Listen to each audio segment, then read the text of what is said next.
Good afternoon, believers. Here to share another painting that I did. This painting's coming straight out of Ezekiel chapter 37. You can see that down there.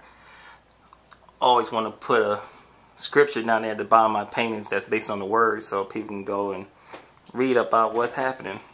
But this is the Valley of Dry Bones.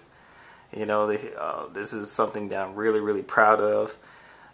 It's something that was just burning in my head. It's just like, I got to get this thing out. And I don't know if you ever, those who are artists or writers, or, you just have that thing that's driving you. It's like, man, I got to do this. I got to accomplish this task.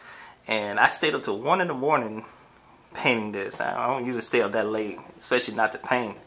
But I just want to get the look at that background right there. The Lord took the prophet into this Valley of Dry Bones in a part of a vision. And I wanted to look like something that's like something you'll see in a nightmare or something you'll see in a dream.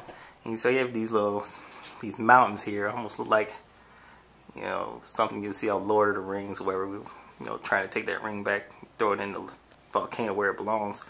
But it looks kind of creepy, and I like the fact that the colors does so much to you, far as like you look like you're lost, you look like you don't know your way through, but you have these Valley of Dry Bones, and the Bible said they were very dry, and it represented the nation of Israel because they sin. As a nation, if you sin, you really are dead. You really have no sense of direction, and God will not bless you. And I'm saying that because of the nation we're living in. We're kind of seeing God's judgment because we've gotten away from Him. But I'll talk more about that in another video. But look at this here. I chose to represent the Spirit of the Lord as this pillar of fire here. Right there. There goes the prophet right here. He's like right on the edge. I got that kind of inspiration from back in the Exodus, where Moses led the children of Israel out of Egypt, and it says that a cloud went before them in the daytime, but at nighttime it was a pillar of fire, to light the way. And so I was like, wait, I can use that. So I'm using it here in my painting, and it's just amazing what God would do if you're just willing to serve Him. So I used to say, well, I can't really serve God because I can't sing, and I thought as a little child, if you worship God, you have to be a good singer. If that was the case, then I'm dead as a doorknob. But here, He took my talent and used it to glorify Him, and I'm just so excited that He did that. Now I'm just ready to do more and more work for Him. Just like I said, I just ask you all continue to pray for me, and I'll pray for you also that we'll just do all that we can do to lift up the name of Jesus while we still can. The old folks used to say, as the blood's still running warm in my veins, while I still have breath in my body, let's serve Him. We have to get on our job because Satan is definitely on his.